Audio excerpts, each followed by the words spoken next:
అందరూ నమస్కారం. పవర్ లేదు, బట్ ఇది గుడ్ న్యూస్ కాబట్టి హ్యాపీగా చేసేస్తున్నా.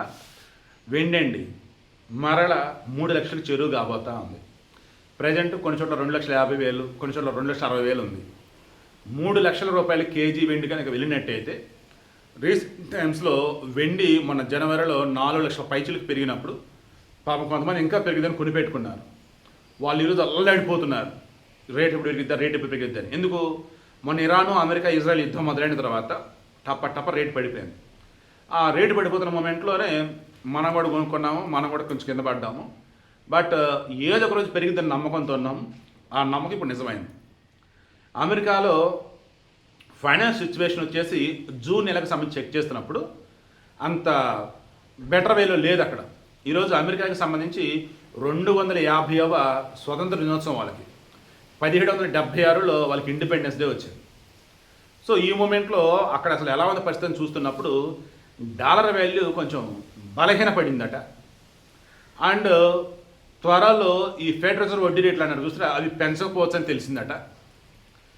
ఈ మూమెంట్లో ఎగైన మరల ఇన్వెస్ట్మెంట్ చేద్దాం అనుకున్న వాళ్ళు బంగారం వెండి సైడ్ వస్తున్నప్పుడు ఈసారి ముబ్బడిగా లాభాల కోసం చూడకుండా స్మూత్గా పెడదామని చెప్పేసి అన్నప్పుడు ఈటీఎఫ్ల సైడ్ వస్తున్నారట. ఓకే. అండ్ ఫిజికల్గా అన్నప్పుడు కూడా వెండి మొన్న మధ్య జనవరిలో ఎందుకు భయంకరంగా పెరిగింది అంటే డేటా సెంటర్లు, ఎలక్ట్రిక్ వెహికల్స్, తర్వాత సోలార్ ప్యానెల్స్, తర్వాత ఇక మరికొన్ని చోట్ల వచ్చేసి కెమికల్స్లో, ఫ్యాక్టరీస్లో వాటిలో సిల్వర్ వాడకం ఎక్కువ ఉంది. ఆ మూమెంట్లో ఏమైందంటే సిల్వర్ తవ్వే దేశాలు ఏమని తక్కువ ప్రొడక్షన్ చేస్తున్నాయి, దాంతో ఎక్కువ కావాల్సి ఉందన్నమాట సిల్వర్. ఇక ఆ మూమెంట్లో ప్రొడక్షన్ తక్కువ ఉంది, డిమాండ్ ఎక్కువ ఉంది, టక్క రేట్లు పెరిగినాయి. దానికి తోడు ఆర్టిఫిషియల్గా రేట్లు పెంచేశారు కొంతమంది, దానివల్ల రేట్లు భయంకరంగా పెరిగినాయి. ఇక ఇప్పుడేమైంది, మధ్యలో యుద్ధం వల్ల రేట్లు పడిపోయినాయి. ఇక ఇప్పుడేమవుతుంది, డాలర్ వాల్యూ వచ్చి మళ్ళీ బలహీన పడుతుంది, వడ్డీ రేట్లు పెంచరంట, అండ్ యుద్ధం ఆల్మోస్ట్ ఆగింది, ఆయిల్ రేట్లు కూడా నెమ్మదిగా తగ్గుతాయి.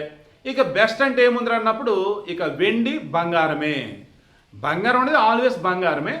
బట్ ప్రాఫిట్స్ అన్నప్పుడు అండ్ వాడకం అన్నప్పుడు బయట ఇండస్ట్రీస్ పరంగా అన్నప్పుడు, మ్యానుఫ్యాక్చరింగ్ పరంగా అన్నప్పుడు వెండి ఉండేది కాబట్టి వెండి మీద పెడదాం అన్నట్టుగా మరలా దాని మీద ఇన్వెస్ట్మెంట్స్ పెడుతున్నారు. దాంతో ఈరోజు మరల వెండికి నెమ్మదిగా భూమి వస్తుంది. సో ఆల్రెడీ వెండి ఎవరైతే కొనిపెట్టుకున్న వాళ్ళు ఉన్నారో ఏ మాత్రం కూడా తొందరపడద్దు. మీరు అనుకున్నవే రేట్ వస్తే హ్యాపీగా అమ్మేసుకోండి. గతంలో ఆల్రెడీ చెప్పుకున్నా 3.5 లక్షలు కొన్నోళ్ళు, 3 లక్షలు కొన్నోళ్ళు, 4 లక్షలు కొన్నోళ్ళు కూడా ఉన్నారు. వాళ్ళందరూ ఒకటే చెప్పారు, 6 నెలలైనా సంవత్సరమైనా పెరగడం అయితే ఖాయం. ఆ పెరిగినప్పుడు మీరు అనుకున్న రేట్ వచ్చినా అమ్మేసుకోండి. అప్ టు దాట్ వడ్డీ పడిందని అనుకోండి తప్ప ఏమనుకోవద్దు అని చెప్పేసాను. ఇప్పుడు కూడా అదే చెప్తున్నాను. ఈవెన్ నేను కూడా ఉంది, మన కూడా ఉంది, గట్టిగానే ఉంది, కొంచెం ఇక ఈటీఎఫ్లో ఉంది.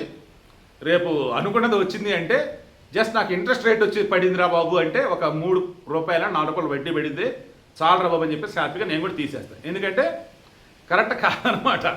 ఏది ఆశకి పోయి ఎక్కువ ఏమంటే ఒకదానిలోనే పెట్టి ఉంటే కరెక్ట్ కాదు. ఇరాన్ అమెరికా యుద్ధం మొదలైంది కదా, ఇక బంగారం వెండి పెరుగుద్ది, బంగారం వచ్చే స్లోలే వెండి టకటగా పెరిగిద్ది నేను అనుకున్నా. బట్ ఒకసారి ఆయిల్ పెరిగిపోయింది, అక్కడ తేడా కొట్టింది పాపం చాలామందికి కూడా. ఎనీవే ఇప్పుడు వెండి పెరగబోతుందని తెలిసి చాలా సంతోషంగా అయితే ఉంది. జాగ్రత్త. మరి వెండి ఉన్న వాళ్ళు మీరు అనుకున్న రేట్ వస్తే అమ్మేసుకోండి, మీరు అనుకున్న రేట్ రాలేదనుకోండి ఉంచుకోండి, ఏం పర్లేదు.